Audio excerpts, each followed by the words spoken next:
going to hand you over to Jim now, who's going to talk to you about UFOs, magic and manifestation. Well, could you please welcome Jim? Hi everybody. I just wanted to find out, I know we've got quite a swayed group here, but who has actually seen a UFO here, who would and likes to admit to it?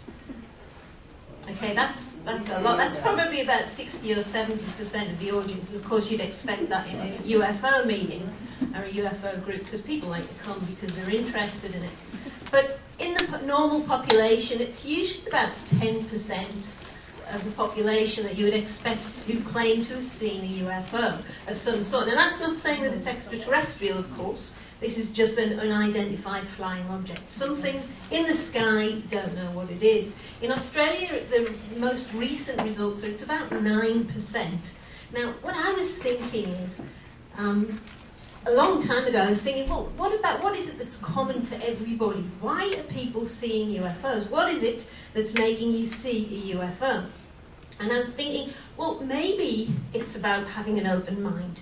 You know, if you think that there is a chance you will see a UFO, then you're more likely to do that. And that's true.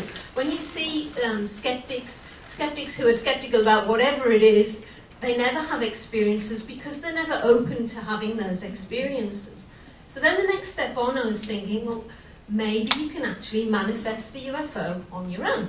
Maybe just by consciously thinking about it, you can create and manifest a UFO. So I joined UFO research about 3 or 4 years ago now. I think I've been on the committee about 3 years, something like that. And in that time, I've talked to lots of people, met lots of interesting people, and heard lots of speakers. And I thought, well, you know, maybe we should do some experiments. And we've done a few Sky Watchers with the group, where we can actually consciously manifest some UFOs. So I've done over the time about, well, at least 3 experiments that I'm going to talk about tonight. But I'm going to give you some little bits of groundwork first.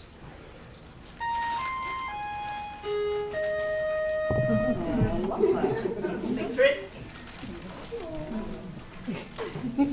That's Harry Potter. Now that's a UFO that I took a photograph of last year, or was it the year before now? Time's flying by. And what was happening is that I was just sitting doing some work on the computer. I had my phone and my camera and plugged into the computer, downloading some photographs, and something in my head said to me, look out the window. Straight away, look out the window. So I thought, okay, so look out the window, and there's this big, bright green orb. Now, I have told this to some of you, so sorry, I will be reiterating a bit, but there are some new people around. And I grabbed my camera, had my camera, grabbed it, ran outside. There's this big green orb outside. Take some photographs and shout at the kids, because the kids were in, husband wasn't, of course. The kids come running downstairs, there's a UFO, there's a UFO. They come, by the time they've gone, it was erratically moving, as you'd expect. This is a common sighting where they're erratically moving around the sky, and then zip, it had gone. I took some photos, had a look on the viewfinder, they were rubbish, just little tiny dots of light. It took about 3 or 4 months before I was actually doing my next download on other photographs of stuff, and I saw these pictures. Now, this is only being enlarged a small amount. And this looks like, to me, like, I call it the flying frog. Because it does look like a flying frog. But that's not exactly what I saw. All I could see was like it was a very bright green. You can see it's like the green of a traffic light. And this is a very, very common type of sighting. So what I was going to try to do is think about what's the relationship between that psychic relationship with something telling me to go outside and look. Was I actually consciously manifesting this? I wasn't thinking about UFOs at the time. I was downloading pictures of the family or whatever. But I was thinking, well, what is it? There must be some link. And how did I get that message? Unless it's an extraterrestrial telling me to go outside. I thought, I'm a scientist, so I have an open mind, but, you know, I'm questioning everything all the time. And I think that's the best kind of scientist. A lot of scientists, very close-minded, very dogmatic. They have their paradigm and they're going to stick with it, regardless of what happens. I'm not like that. I like to consider everything and just work through the possibilities. Beam me up, Scotty. Now, we were talking about Star Trek tonight, And this is Captain Kirk, of course. And beam me up, Scotty, is a common phrase that they used to use all the time. Well, no, they didn't. It wasn't until 1981 that they actually used that phrase, but it was something that everybody thought about that they used.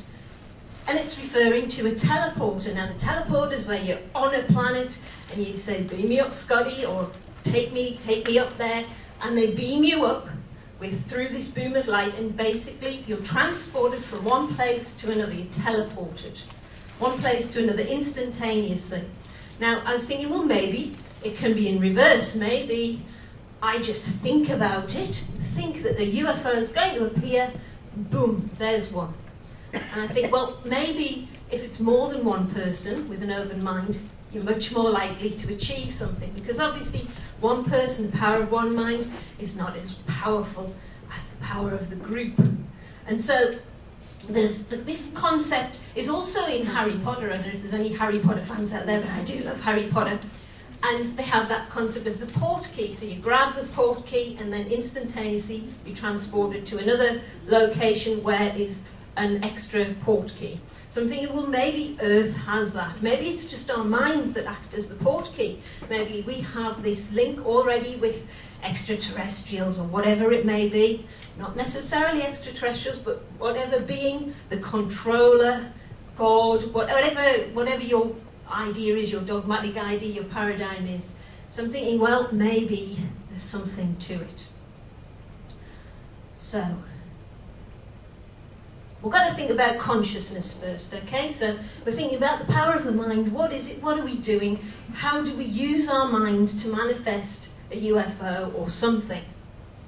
Well, first, we need to know what consciousness is, and the definition, it's the quality or state of being aware of something within oneself. So you've got to think about, well, everybody has their own type of reality. What is reality? You know, I know that here we all have a different perception of what's happening now. You can all see me here talking, but you might be seeing different things. You might be seeing the auras around me. I can see auras. Some people say they don't exist. Well, to me, they do. I can see energy around people. I can see it flowing between you all now. Some people can see energy or electricity as balls of light around us. So pinging around, I can see them moving around the room now. What is it? Does that mean it doesn't exist? Or is it just because of me and my consciousness? So you have to think about what is consciousness and how, obviously, can we manipulate that to create and manifest UFOs, which is what ultimately I wanted to achieve. So think about what reality and matter really is. Well, matter in itself, talking about quantum physics, we're going to do a little bit of quantum physics, but I'll try and skip over quickly. But what is matter? Well, you've got the atom, and it's got the particles within it, and usually it's just in a dense part of the nucleus, and then you have what's the electrons passing around, and of course, electrons aren't necessarily particles. It's an area that you expect at a different energy levels that you expect them to exist. So it's more of a probability of where they exist. So it can be in a wave-like form. So the majority of an atom is nothing. So if we're made of atoms, then we're made of nothing. And everything's nothing. So matter is really just nothing. And of course, yes, you think, well, it's not because there's stuff around us, but really, if we're thinking about it in physical terms, it's nothing. So what is it? Well, it's definitely energy. They have energy. So what can we do? Well, we can manipulate energy. Consciousness does manipulate energy. And so that's what I'm thinking about. How do we actually manipulate the energy and have the effect on the physical world around us? So what we've got here is some quotes by Dr. Amit Goswami, and he wrote this fantastic book. If you haven't read it, please try and find it. It's really good to read. The Self-Aware Universe. And he said that consciousness and the physical world are intertwined, and the observer creates the reality. And so he's looked into quantum physics, and there's lots of evidence for how quantum physics can affect the reality around us just by the observer, just through your own consciousness. So we've got the wave-like property, so a quantum object. So quantum objects, we're talking about tiny particles, which then compose of subatomic particles, which are, including quarks and mesons and all the ones that they're finding using the particle accelerator. And they've proven that these things do exist, but we're talking about the most microscopic things.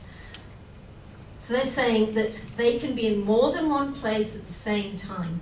So they imagine them as a wave that's smeared across space.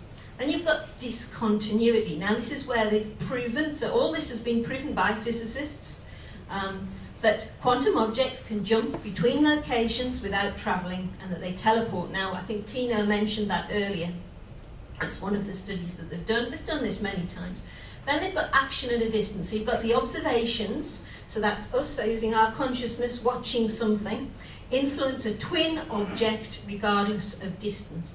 So it's like you've got your evil twin. So there's whatever quantum particle there is, there's always the other twin, the antithesis of it. So the opposite, they do sometimes call the evil twin. I like to think of it like that. And so what they say is, an example that they used is that there's a proton and electron and they're fired at an atom, whatever happens to the electron will have the same or opposite effect on the proton. Now Einstein himself talked about this a lot. He was fascinated by it and he called it spooky action at a distance, which I really like because it's got the word spooky in, because I love the paranormal. There's also the observer effect. Now this one is what they've looked into a lot and there's lots of evidence for it. It's the quantum object remains as a wave function, and so it doesn't manifest, so it doesn't exist as a particle, only as a wave function until it is observed. So this is what they've stated and this is what they can prove. And they say that the conscious observation collapses a wave function. So if you just imagine a wave, so something having a probability of existing somewhere, so it's a wave, you think about it or you see it, you observe it, straight away it's a particle. So that's what they've proven. And they've proven that in several different ways.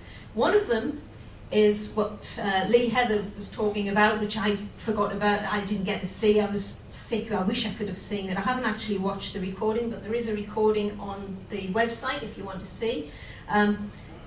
He talked about remote viewing. Now that's having a consciousness and being able to see something that's somewhere else. Now Ingo Swann was the most famous remote viewer, and he described Jupiter as having rings long before we actually knew that Jupiter had rings. So they found that there were rings around there. I think it was Voyager 10 that actually proved with photographs that there were rings around Jupiter. But he'd seen it remotely beforehand. So he's using his consciousness to observe something in a different place. So what's he actually doing? He might be tuning in the energy to another place. What is it he's accessing? How's he doing it? Psychokinesis experiments, again, that's proof of the observer effect. What else have we got? We've got the random number generators that they've produced in Princeton, and that's part of the Global Consciousness Project. So that's looking at how you've got a random number generator and how people's emotions affect the numbers that come up. So things like the 9/11 event or famous things that happen across the world that have a world event action do have an effect on the numbers that are generated and how they are generated. So they're calling that the observer effect. We've also got the double slit experiment. I know they always bring this up. They brought it up when you did it at school and everything. It's not exciting, but it's interesting. It's used as one of the scientists use this as evidence again of the observer effect. So what you had was Jung originally showed a double slit experiment just by putting photons of light through either a double or a single slit, and he showed that it had both a wave-like nature or a particulate nature, so it acted like a particle or as a wave. Now, John Wheeler in 1978, this is after this slit experiment, then thought about it, how maybe thinking about it or having an observation will have an effect on how that acts. Okay, so there's going to be an observational effect on that. So consciousness having an effect on it. And so just recently, well, the most recent one's probably about 2007, but they're still doing lots of studies. I think it was a French group. What they did was they did this double slit experiment. So the top is the normal experiment that would be done, where they shoot a photon of light, and that's showing a wave-like property as it's going through the double slits. Then they put a detector in. So that's the observation. They're now measuring and quantifying it. By putting the photon detector in, straight away the electron was acting, the photon was acting as a particle and showing beams. So it was as if it already knew. And yes, it sounds crazy, but this is what they're saying, is that by the wave-like form being affected by the observer, so just the mere fact of measuring something or wanting to quantify it has an effect on the quantum output. So this obviously must have something to do with what I'm trying to do. I'm trying to look at consciousness and manifesting the UFO. So I'm thinking about all this sort of stuff. Of course, you've got the placebo effect as well. Everybody knows about the placebo effect. It's at least 50% successful, but usually a lot more than that. You give somebody a tablet, you tell them it's going to cure them of whatever it is, and just by them consciously believing that, it's more likely to work. And they've proven that time and time again. There are many, many studies on that prove that's effectiveness. So what is it then? Is that your consciousness having an effect on your health? But we all know that if you've got a positive outlook on life, you're much more likely to have a happy life, you're much more likely to live longer and get over whatever trials and tribulations we have. Everybody has horrible things happen to them, unless you're very, very lucky. But, you know, the positive outlook is something that will get you through. So that's your consciousness acting. So I was thinking, okay, we've established now that the consciousness can have an effect on your physical environment around. So how can we relate that to UFOs and ETs? Okay, so looking at consciousness again, we need to just think about what kinds of consciousness there are. Now you've got somebody called Stanislav Grof, and he described 2 different modes of consciousness. Okay, so a reminder that the consciousness is the quality or state of being aware, especially of something within oneself. So he described 2 different types of consciousness. The holotropic consciousness, so that's relating to matter. That means general consensus of reality. So we are in reality now, I think. I think this is real, or maybe it's just all a shared illusion. I don't know. I'm delusional, I don't know. And then you've got holotropic consciousness, okay? So this is where your perception is changed and supernatural experiences occur. Now, I reckon I live a holotropic life. I reckon probably 90% of my life, according to this definition, is in the holotropic realm. Because I'm seeing things, hearing things, and experiencing things very different to the norm. It doesn't necessarily mean that it's not normal, it's abnormal, it's paranormal, supernatural, whatever you want to ascribe to it, but it's something that not generally people are conceding is correct, is what's happening to them. So he described that if you're having a holotropic event, it's going to be very intense and overwhelming. And what happens is you have perception which increases in all of your sensory areas. And it also has intrusions with other dimensions. So this is where we're talking about alternative consciousness, how it's changing your consciousness. Now, remembering that this is not something new, we're not thinking about something new yet. People use a meditative state, people use shamans, and you have trance-like states, you can use hallucinogenic drugs, all sorts of things to reach this altered state of consciousness. So people for many, many years have been using an altered state of consciousness to communicate with ETs, to be visited by UFOs. So it's not a new concept at all.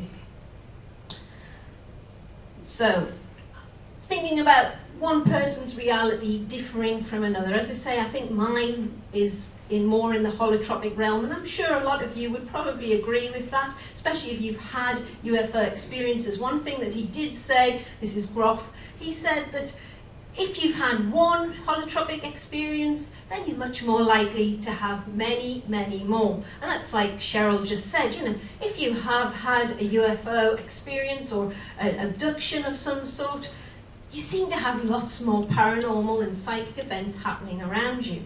Now, is this because you've got an altered mode of consciousness? is it just the impact of the effect, you know, the stress of something that you weren't expecting to happen to you? You've got to think about all these different things. So we're talking about Jung, of course. We can't talk about the consciousness without talking about Jung. And of course, he wrote this fantastic book, Flying Saucers, a modern myth of things seen in the skies. And he was the person, because he has a doctorate and everybody listens to him, when he said that flying objects are real, they listened. So, he says that flying objects are definitely real, and he says that it is part of the collective unconscious. He says it's the form of the world into which a person is born, and they're already inborn in them as a virtual image. So basically he's saying that once you're born, you already know a lot of this stuff. It's already inbuilt into all of us as humans. Did talk a little bit about animals, but specifically for humans. So we already know some of this stuff. And so I was thinking, well, maybe it's flying saucers. That's what it is. I already knew I was going to see flying saucers, so I'm going to see a flying saucer. Now, he says that the shape of a flying saucer is important. He said that it's an attempt by the unconscious collective psyche to heal the split in our apocalyptic age by the means of the symbol of the circle. And that was in 1958. And you're saying that's why we're seeing flying saucers, because in the 50s you got the B movies, everyone was seeing saucers. Now we have a lot more different types, you know, with the orbs, etc. But flying saucers, everyone knows what a flying saucer is. So he was saying that what we're doing is we're accessing this unconscious psyche. So this is the collective psyche, and we're used to seeing flying saucers. So when we see something in the sky, we're going to see it as a flying saucer, or we're going to see it as an orb. So it's all about our mindset and our perception. So we've got to think about this. I'm thinking, oh, okay. So he was saying, and Jung agreed, that UFO sightings that are being witnessed by those who are accessing their collective consciousness. So this can be a group event. We're all accessing that collective consciousness together. It can be a group event, or it could be just an individual. And it might not be that everybody sees it. That's what I'm saying, because this is quite common. You go somewhere, you'll be all watching the sky. Some of you will see something and some won't. And they may have been looking at the same place, but they don't see it. So maybe they're not accessing that collective consciousness. Maybe their mind hasn't been open enough to accept that what they actually are seeing is a UFO, or whatever it actually is, whether it's a ghost. You know, there's all sorts of things, all this paranormal type stuff. So I was thinking, okay, so if there's a UFO encounter and it's caused by the collective unconscious, then it might be possible to manifest a UFO at a specific time and place. So when I want it, it's going to appear. I said, right, well, I'll need to get a few people together, because it's better to have more than one. Because if there's just me, nobody will believe me. If I record it, well, yes, I've got a photo there, but I could have photoshopped it, I could have done anything. It's not really evidence, and I wouldn't believe it. I see them all the time. But if you have a lot of people experiencing, that's what you want. So I was thinking about all these different ways we can do these experiments. So again, as I was saying, Pete Meyer talked about the collective conscious. So we talked about the collective unconscious, and he says it's an internal knowing that's known by all. So you already know that UFOs exist, or extraterrestrials, or whatever it is that you're thinking about. It's a consciousness shared by a plurality of persons. So that means everybody. So then I was thinking, okay, thought about the collective consciousness. How am I going to do it? How am I going to do it? Who is it that's already done this? Who can I look to who's already manifested a UFO or an extraterrestrial? So I've been thinking about it, and I thought, well, Aleister Crowley, of course, one of my favourites, the great beast himself from the UK, did a lot of magic and all of the esoteric and occult work. Now, he did a lot of that sort of stuff. So he managed to create what he called Lam. Now, he named it Lam because it means the path or the way in Tibetan. And he said he constantly had this communication whenever he wanted to manifest, and it's called an egregore. It's a magical manifestation that you can create using your thought, using your consciousness patterns. And he would get lots of information. You can look at these are all available. The land statement, very interesting to read, all available for free. Just type it in and you'll get it from lots of different sources. So there's a magical ritual that he uses, and it's named entering the egg. It's done within a protective circle, as all magic is. And so magic itself, well, it's defined by the Oxford English Dictionary as the power of apparently influencing events by mysterious or supernatural forces. So, magic. So I thought, yes, magic. I love magic. Let's do some magic. So this is being done by a lot of groups, and it's still being done by the AA, which are not the Alcoholics Anonymous, the Argentium Astrum, and of course OTO, the Ordo Templi Orientis. There's groups around if you're interested in dabbling in that realm. Now, I reckon that Crowley lived nearly the full time in that holotropic realm where he had this consciousness where he was experiencing all these things. Now, of course, he was a showman as well, but his mind was always looking at the alternatives, and that's something I really, really love. And so all these esoteric groups use what they call the collective consciousness. They call it the group mind. So they're using the mind of the group to create this entity, to manifest an entity, be it a spirit being, or depending on the group, they call it an angel, you know, whatever they call it, it doesn't really matter, it's just a label. It's an entity and a spirit, and I've done this. You can create these entities and get them to help you do whatever it is. So you have a common goal, and that's what you do. You create these entities and use them, and that's what he was doing. He was using it to explore other realms and help him with his magic, their group magic. But you can use it for anything. So I was thinking, okay, well, I'll create an egregore. That's what I want to do. And these little things were done by my daughter. She helped me do all this sort of stuff because I don't know how to do all that. But she had fun putting all these little things in. Keep you awake. Just any of you are falling off there. Just keep you awake. We're finished with the physics now. We're getting into the more juicy stuff, so don't worry. Okay, so this is a famous scene from, of course, Close Encounters of the Third Kind. A fantastic film. If you haven't seen it, where have you been? Go and see it, watch it, download it, whatever you need to do, but watch it. And that's Close Encounters of the Third Kind. Now, Heineck had a scale of describing how you interact with an ET or have a close encounter. There's close encounters of the first kind. So this is visual sightings of a UFO seemingly less than 500 feet away that shows an appreciable angular extension and considerable detail.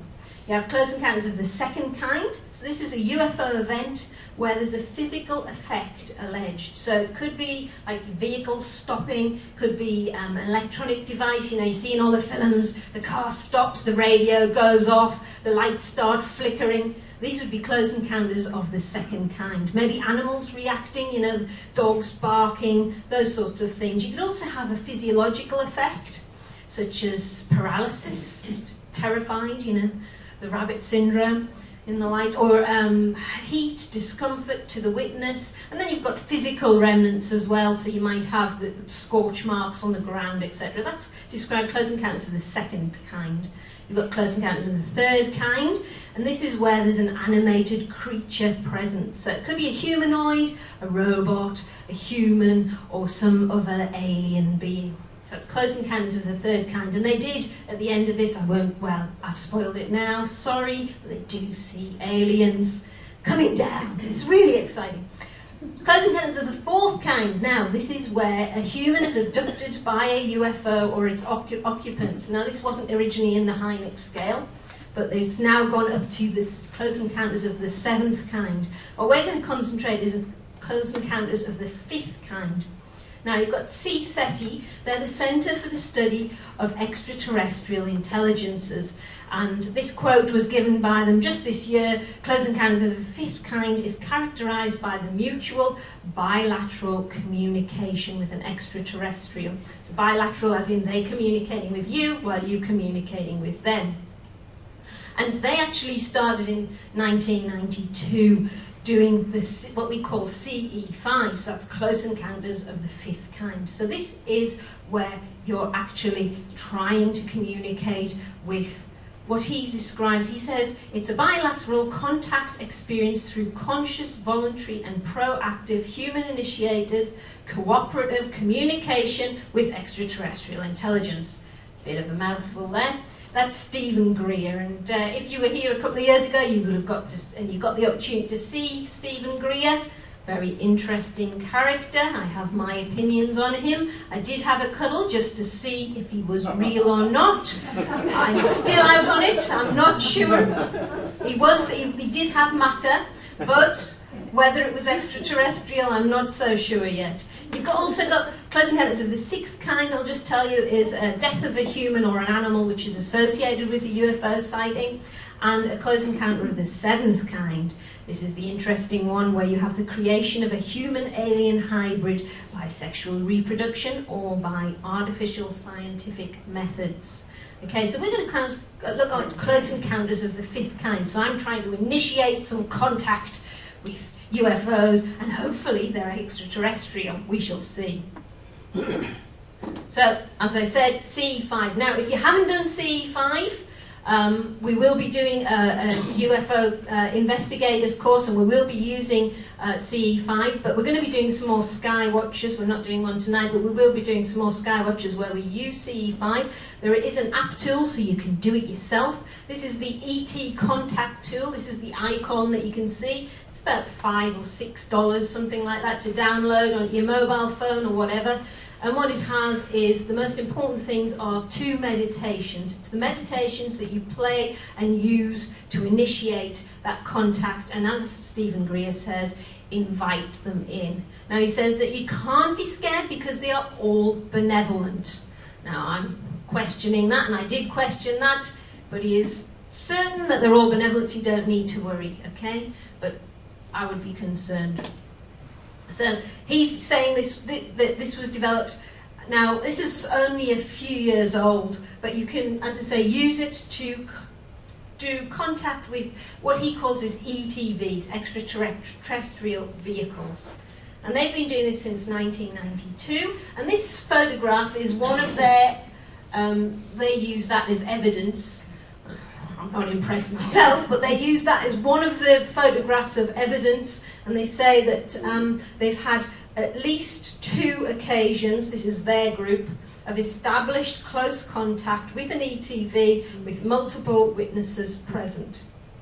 And they say, in his words, this is offering extraordinary evidence of interstellar transdimensional technology with the efficacy of CSETI protocol. So this is one of their evidence, and I think they call it like the angel or something like that.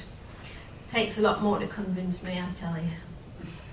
So, what do we need to do? Okay, well, C5, what they're doing is using the power of thought through meditation, so it's a group all together. You use a laser first, so they use a laser just to indicate where they are, so just flashing a laser into the sky. Don't leave it on, obviously, because there's all the issues with aeroplanes, etc. It's usually illegal, but flash it just to indicate where you are. And then you play this meditation. Now, everybody has to have an open mind in the group. They have to be, as I say, willing to see a UFO. And hopefully the idea is that you will. So that he calls it CTS, coherent thought sequencing. So this is using thought to invite in UFOs as the primary mode of initiating contact. So, can we do it? Let's all think together. Thinking? Come on, don't laugh. You've got to have an open mind about this. Well done. So that's what I wanted to happen, okay? Something like that. And if I'm really lucky, the get out and they say, you want to come with us, babe? And they go, oh, yeah! However, there's a protocol. If you're working with C-SETI especially, I mean, there's lots of groups, and Kay has a group that's running at the moment. I've been out with them a few times, and I know there's people here who've been out with them. There is a protocol. If they land, you're not allowed to just run up to them. You've got to be an important person in the group. Only the important people get to meet the ETs, because it's all about diplomacy and being, doing the right thing. So you've got to remember that. There's a whole thing on the internet that you can read. There's a whole booklet all about the protocol of meeting an ET. But that aside, I was doing it without them, so I was going to do whatever happened. Okay, so my first attempt at doing a CE5.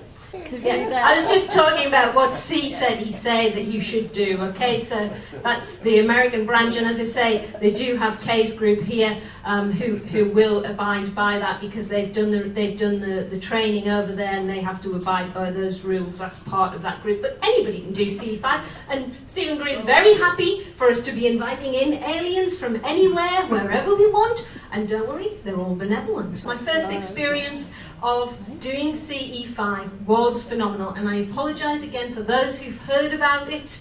I'll try not to be too boring, but it was, to me, it was incredible. I've seen lights in the sky many, many times, the flickering lights, or all that sort of stuff. But this one, I couldn't question. I could question what it was, but I couldn't question that it was there in my mind.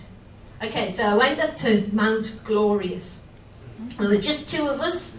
There had to be somebody else. There was only two of us available at the time, unfortunately, and we thought, okay, we're going to get this, we're going to do it, we're going to see it, and we were very open to it.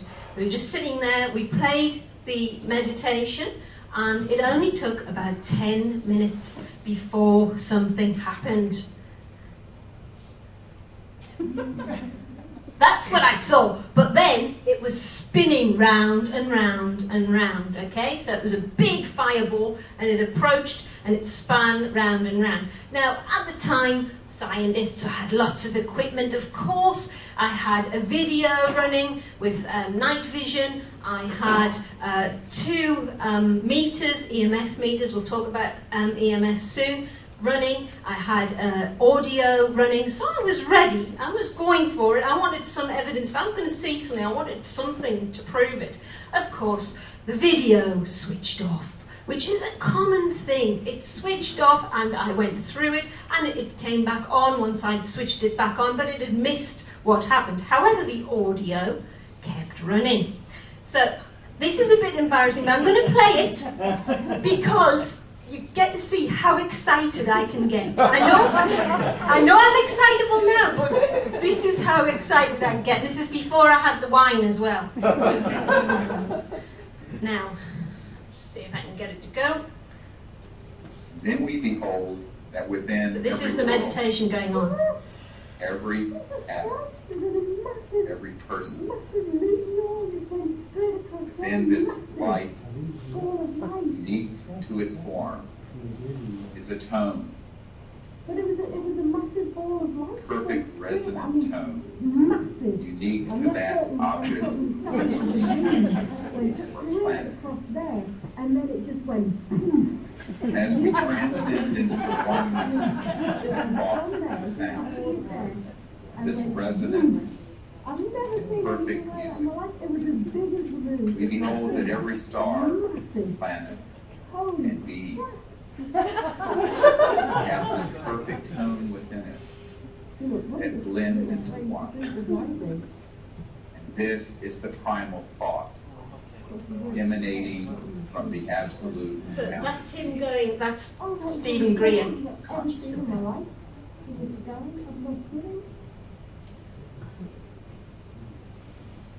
So I was very excited. And you know what? It was massive. It was massive. It was bigger than the moon. But that's good because it shows that I definitely experienced something. Obviously, I can't prove it was extraterrestrial or that it wasn't from my mind. It was just my consciousness experience. Of course, the person who was with me had his hood over his eyes and he was looking in the opposite direction, of course. But he did see the flash at the end, so it swelled up and there was a blue flash. He did experience the flash. After that, we had it took me 10 minutes to calm down. We were opening a bottle of wine. I know I've talked about this before, but in that time we were in full moon. Obviously not the best time to be night gazing, but I didn't really know any different. I was excited.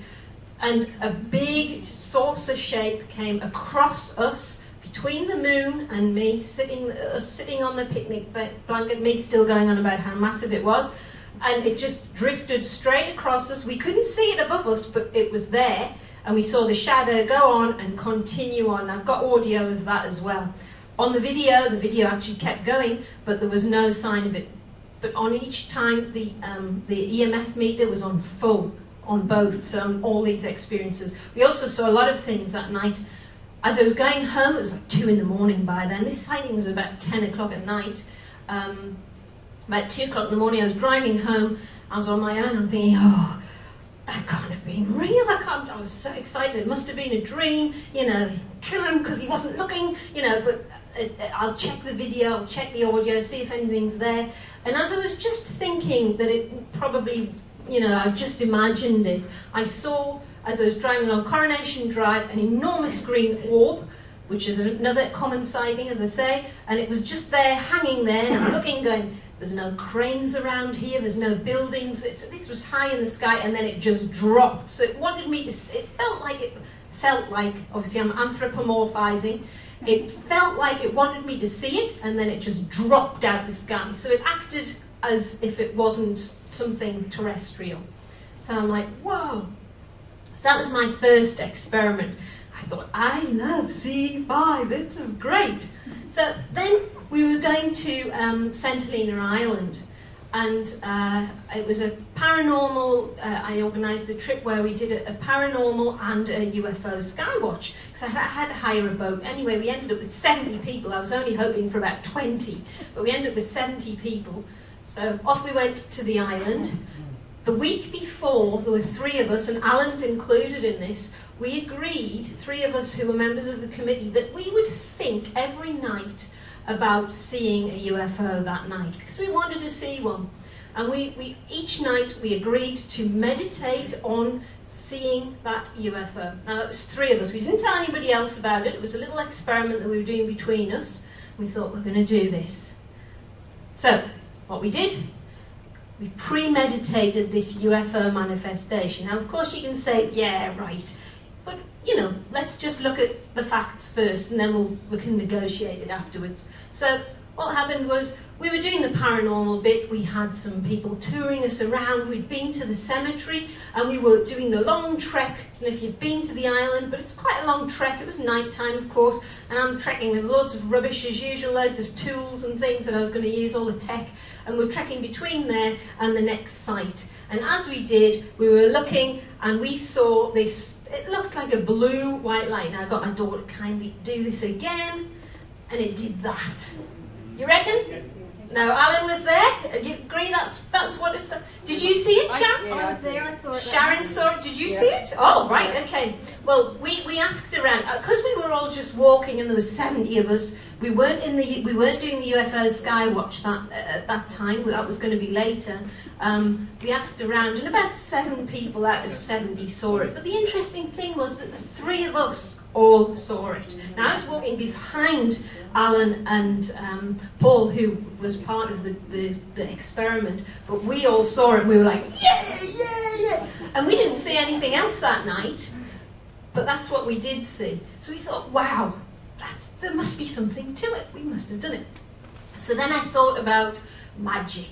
Now, I've always been interested. I've got my own show, The Witching Hour, and so I do paranormal research. I've been members of lots of occult groups. I'm into everything. And I thought, right, let's do something with magic. Let's see if I can get anybody to access that collective unconscious and use that holotropic area of their consciousness to manifest a UFO. I know who'll be able to do it. Magical practitioners. So this next experiment was just an instant manifestation that we did, and I hadn't premeditated it. I was away in country New South Wales with these people, and we were there for another reason, and it was Halloween. So this was just the last Halloween, and it was a really cool place to be. We're in the middle of nowhere, and I thought, oh, I've brought my equipment, let's go UFO watching, why not? And then so none of us had drunk until this stage, so there was no alcohol involved. And I said, oh, I'm going to go and look for UFOs. Anybody want to come? So lots of hands went up. So there's 6 or 7 of us. I think it was 6 of us. Oh, 7, sorry. 7 of us who went there. I've got to count myself. 7 of us who went to this field, laid down some rugs. Now, all of them were UFO virgins. So nobody had seen a UFO before. Magical people, so they have lots of psychic experiences. I've had lots of shared psychic experiences, common things with them. So we see things, we've seen entities, we've seen all sorts of different things shared between us. Okay, so I know that these people can see things like I can. So I thought, right, let's do it. So I didn't tell them anything whatever. I just said, look, if none of you have seen a UFO, we've got to just check first. So we looked and we saw where the aeroplanes were flying, way away from where we were looking, checked using the apps. There was no satellites around, all that sort of stuff. It was a clear night, beautiful night, of course, all the stars. So I said to somebody, okay, would you like to choose an area of the sky? So somebody just chose an area of the sky, very tiny area in between a few stars that we could all agree that we were going to look at. I used my laser just to point to where it is that we were going to manifest this UFO. So I said, right, we're going to do this. So I just explained. We weren't going to use the app. I just explained because I knew they didn't need some Dr. Stephen Greer droning on about the apple and the... Oh, it goes on and on. It really does. He drones on. But I think the whole point is that it puts you into this altered state of consciousness, and you're just going, God, give me a UFO, please. So we didn't need that because I knew that these people meditate all the time. It's easy for them. So it's just basically on. So I said, right, we're going to focus on there. We're going to manifest a UFO. Within a minute, we saw something like that. Lasted about 4 or 5 seconds. Now, 6 out of the 7 of us were looking. 1 of them wasn't looking. They were doing something, scratching their leg or something, and they were really disappointed. But all of us saw it. Now, I didn't say anything. I waited for them all to describe what they'd seen. They all described the same things. We had a shared common experience. I had my EMF meter there, and it was flashing like mad. And I'm like, awesome, it worked. So that was literally a minute it took us to do this. And I explained that it's not normal that this works. You can do, I've done this with a lot of different groups of people, and it's not normal that you would get something in exactly the location. Now, this is the important thing. It physically manifested exactly when we said and where we said. Okay, so we pointed it out. We all agreed on the common place. We saw nothing else that night, but that's where it was going to happen. And it happened on Halloween, which is so exciting. Okay, so that's what we saw. So this is the K2 meter that you use. I also use a couple of other meters as well that give you measurements, but when it's dark, this is the one you want to use. So it's going to measure fluctuation in electromagnetic frequency. Now this can be caused by disturbances with electricity and all sorts of different things. But what you want is all the lights to flash, and that's what was happening in all 3 of these sightings. The lights were going on and staying on.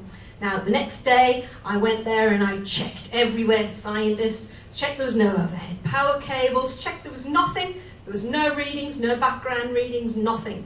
So there was nothing any other time that would have caused this to work. And also we had all our mobile phones back at the house, because mobile phones do transmit and they will cause that to go off, and that's what they do in the ghost hunting things, you know, in all these ghost hunting things, and they get them to signal. They're just pressing send on their messages, and that's causing it to flash. That's how they do it.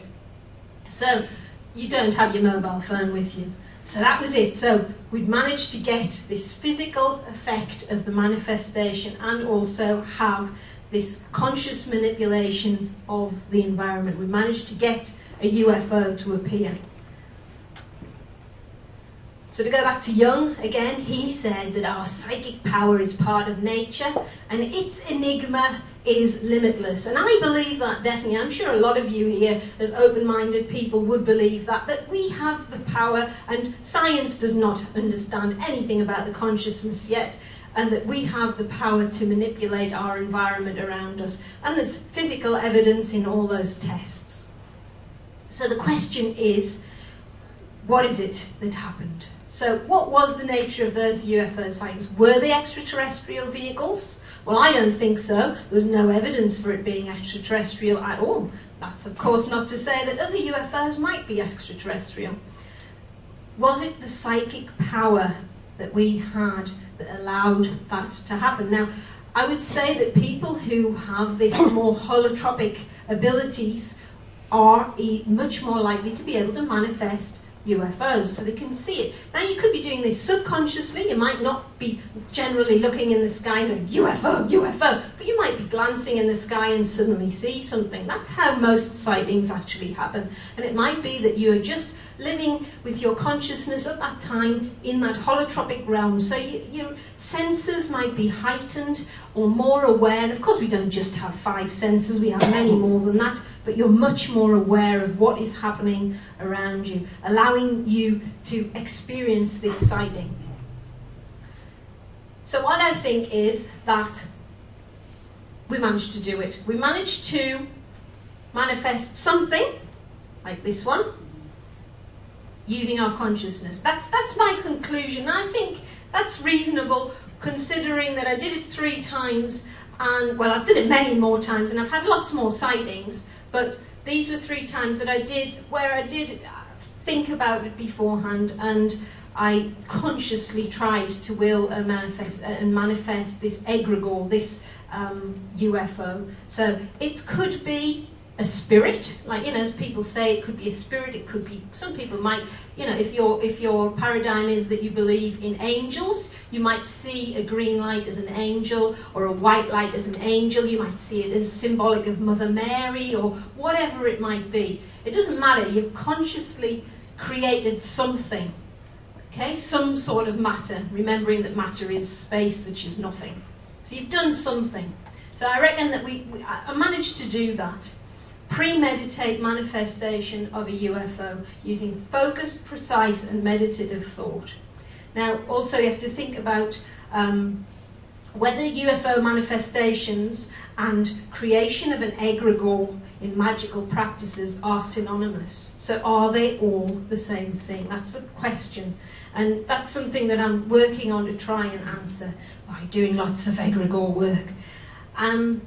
Thirdly, I had to think about, so both UFO manifestations and egregore in magical practice are accessing what Jung suggested was the collective unconscious. So you were accessing that collective unconscious in the holotropic realm to manifest what ideas, myths and beliefs that those who have gone before us, or maybe it was us beforehand, probably was many, many times, into that specific accepted form. And of course, that wheel that I saw is common, that Ezekiel's wheel is very common throughout the Bible, of the flaming clockwise spinning wheel. It's a very, very common thing. So was I just accessing that collective consciousness? So, thinking about it, what does it all mean? So I'm doing a lot more research into this because I'm fascinated by it all, and I hope everybody else is. Use C5, use whatever you need to, use the ET tool. Please let me know if you find anything out, because I think that definitely the power of thought, and it's been proven in magic and lots of esoteric practices, the power of thought to create, manifest, manipulate the environment around us is definitely possible, and you have to obviously believe in that. So what does this all mean in the end about our perspective of reality? What's really happening? I mean, we can manipulate our environment. It's so awesome now. I'm practicing it all the time. So if we're doing that, what does it mean about what we are in the universe? Well, I'm going to finish with my favourite author. Oh, no, hang on. I wanted to just talk about, show you this as well. Illusion, reality, or both. Is what we're experiencing, is it an illusion? Is it reality? Or is it both? Because, of course, reality is different depending on who you are and how you see it. So Douglas Adams, my favourite author, he states, there is a theory which states that if ever anyone discovers exactly what the universe is for and why it is here, it will instantly disappear. and be replaced by something even more bizarre and inexplicable. There is another theory which states that this has already happened. And that's what I suggest is happening all the time. So we need to just keep our minds open to whatever is out there. Keep looking up and try and manifest things yourself. Thank you.